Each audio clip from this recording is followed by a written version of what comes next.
I'm Clay Baker. Welcome to Motonexus. We're on to the next step of servicing this 1986 Honda CT110. Today's video is all about installing a new set of grips. Today on Motonexus.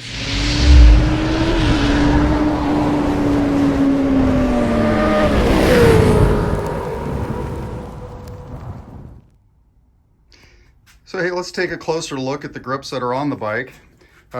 It's the original OEM waffle grips, but you can see the ends are pretty torn up.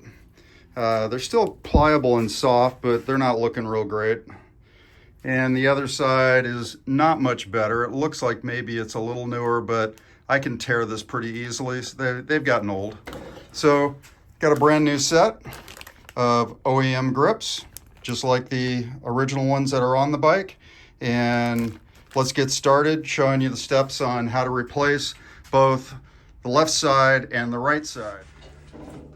I have seen a whole lot of different ways of dealing with replacing grips. In this case, we're not trying to save these grips, we're going to throw them away. So it doesn't matter what condition they come off. In this case, all we need to do is carefully cut them. I don't want to score the handlebar in any way. So we're just going to very carefully take a knife and cut part way through the grip.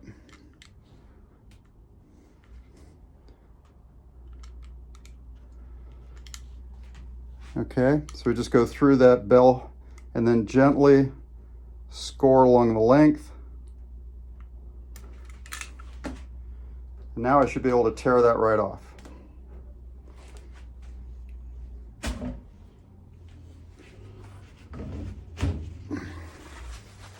Might give this a little wipe down, just get some of the gunk off.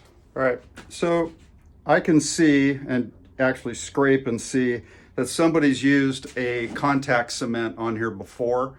So maybe this wasn't the original set of grips.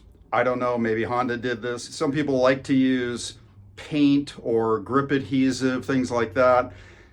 I haven't found it necessary if I just use a lubricant that dries real fast, like isopropyl alcohol, which we're gonna do today. But to get this off of here, because I don't want it underneath my grip, I'm just gonna use a little Goo Gone. It's an orange cleaner, completely harmless and easy to clean off. And it'll go right at that glue. And we'll just get all of this gunk off of here. Let's start with a clean handlebar. Okay, so my handlebar on the left side is all cleaned up. We'll have to do the same probably to the throttle side. When you buy a set of grips, remember, there's two different sizes, right? This bar doesn't have the plastic throttle body on the left side. Most bikes won't have anything, so that's your smaller side. And if we look real close, you can see, if I can get the light right, you can see that this one is larger in its opening than this one.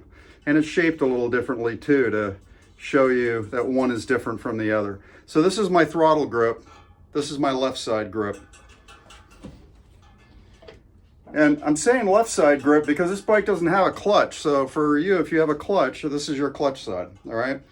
So my preferred method of putting these grips on is to use isopropyl alcohol as a lubricant inside of the grip, and then on the bar itself, push it on quickly because this stuff's gonna dry fast. And once it's dry, it'll be sticky enough. The rubber on the metal will be sticky enough to hold this in place. So the one thing we got to be careful of is the pattern on here, this waffle pattern on the grip. We don't want it getting all twisted like this going on the bar. And so it's real important that we put this on quickly but carefully. All right, so we've got our grip, got our isopropyl alcohol. Buy this cheap at any drugstore. I'm gonna squirt a bunch in there. If you've got a hole in the bottom of your grip, a drain hole, you're gonna wanna keep that plugged. And then I'm just gonna plug the top and get this all worked around inside.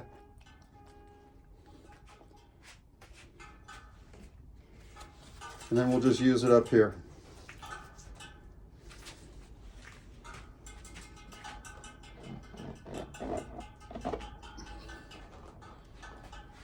That's it.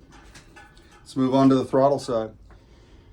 Okay, we're over on the throttle side, and just like the left side, we're going to cut this off carefully, but even more carefully, because I don't want to cut into the plastic throttle body that's down below.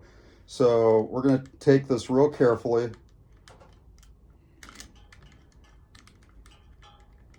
I don't want to feel anything hard below my knife at all.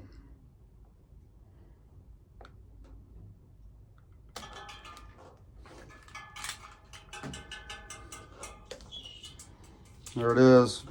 Didn't even touch it.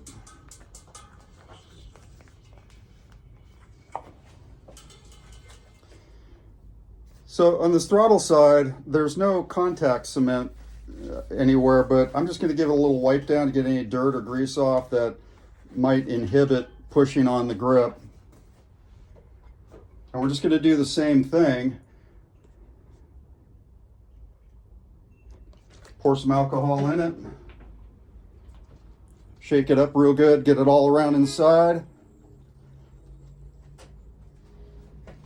And pour it over the bar.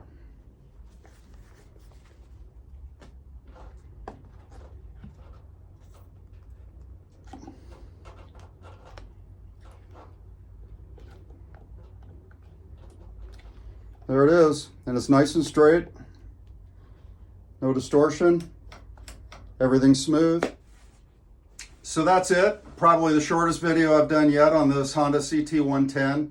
The grips are already feeling tacky on both sides. So couple of tips. Please do not slam on the back of the end of the grip. You're going to cut a donut in the rubber and ruin your brand new grips. It's absolutely not necessary. You can just feel where the end of the bar is. The other thing is, don't be tempted to hop on your bike and go ride right away. Wait for this to dry and it will be good and tacky underneath so that you don't twist the grips and make them look ugly. And then you got to use a screwdriver to get in there, spray some lubricant, take the grip off, put it back on, go through all. Don't do the job twice. So we're going to let this sit and get good and dry. And for now, so we're on to the next step of servicing the Honda CT110 today on Motonexus. Thank you so much. Be sure to click the like button, subscribe to the channel, and tell me what else you want to hear or see me do on this Honda CT110. Thank you.